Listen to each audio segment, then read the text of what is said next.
இனிமே கண்ணை மூடிட்டு கடலை எண்ணெய் வாங்கலாம். ஏன்னா மந்த்ரா கடலை எண்ணெய் இதயத்தின் தயாரிப்பு. வறுக்க பொரிக்க ஏன் எல்லா சமையலுக்கும் மந்த்ரா தான். மந்த்ரா கடலை எண்ணெய், அபார ருசி, ஆரோக்கியமான உடல் நலம். அடுத்தடுத்து நடக்கும் பாலியல் வன்முறைகள் தமிழகத்தையே உலுக்கி போட்டுள்ளன. ஒரு அதிர்ச்சி சம்பவத்தின் தாக்கம் மறைவதற்குள் இன்னொன்று வந்துவிடுகிறது. அந்த வரிசையில் இப்போது 12 வயதான 7ஆம் வகுப்பு சிறுமிக்கு பாலியல் தொல்லை கொடுத்த திமுகவின் முக்கிய நிர்வாகி போக்சோவில் கைதாகி இருப்பது பரபரப்பை ஏற்படுத்தியுள்ளது. சென்னை தீநகர் மேற்கு பகுதி திமுக வழக்கறிஞர் அணி அமைப்பாளர் பரத் என்பவரைதான் இப்போது போலீசார் கைது செய்துள்ளனர். இவர் தனது உறவுக்கார சிறுமி ஒருவரிடம் தொடர்ச்சியாக பாலியல் சீண்டலில் ஈடுபட்டு வந்திருக்கிறார். 7ஆம் வகுப்பு படிக்கும் அந்த சிறுமி டான்ஸ் கிளாஸ் செல்வது வழக்கம்.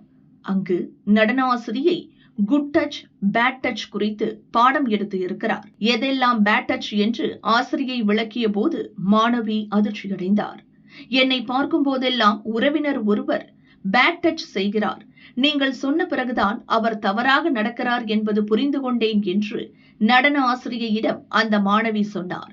இதை கேட்டு அதிர்ச்சியடைந்த ஆசிரியை உடனடியாக மாணவியின் பெற்றோருக்கு தகவல் தெரிவித்தார். அவர்கள் இது பற்றி போலீசில் புகார் செய்தனர். விசாரித்த திருமங்கலம் மகளிர் போலீசாரிடம் திமுக நிர்வாகி பரத் தான் எந்த தவறும் செய்யவில்லை என்றார். ஆனால் மாணவி பெற்றோர் ஆசிரியையிடம் விசாரித்த போலீசார் போக்சோ வழக்கு பதிவு செய்து பரத்தை கைது செய்தனர். இந்த சம்பவம் தொடர்பாக அறிக்கை வெளியிட்ட அண்ணாமலை திமுகவை கிழித்து எறிந்தார்.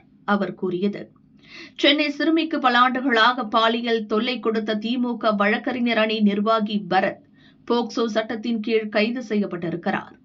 தமிழகத்தில் 5 ஆண்டுகளில் பாலியல் குற்றங்களில் ஈடுபடுபவர்கள், குறிப்பாக சிறு குழந்தைகள் மீது பாலியல் குற்றங்கள் செய்பவர்கள் பெரும்பாலும் திமுகவை சேர்ந்தவர்களாகவே இருக்கிறார்கள். திமுக அரசு தங்கள் மீது நடவடிக்கை எடுக்காது என்ற ஒரே தைரியம்தான் இதற்கு காரணம். ஒட்டுமொத்த சமூக விரோதிகளும் பாலியல் குற்றவாளிகளும் திமுகவின் நிழலில் இருப்பதால் சட்டத்தின் மீதோ காவல்துறையின் மீதோ சமூகத்தின் மீதோ எந்த விதமான பயமோ பொறுப்போ அவர்களுக்கு இல்லை. இதனால் பாதிக்கப்படுவோர் சாதாரண மக்களும் பெண்களும் குழந்தைகளும் தான்.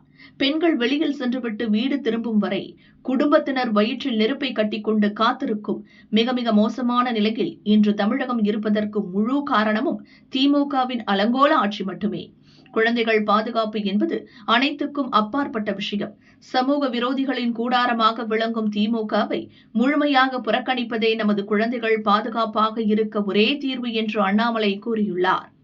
கிருஷ்ணகிரியில் 2.5 வயது குழந்தைக்கு திமுக நிர்வாகி பாலியல் தொல்லை கொடுத்து அதிர்ச்சி அடங்குவதற்குள் தலைநகர் சென்னையில் 12 வயது மாணவியை இன்னொரு திமுக புள்ளி சீண்டி இருப்பது அதிர்வலையை ஏற்படுத்தியுள்ளது.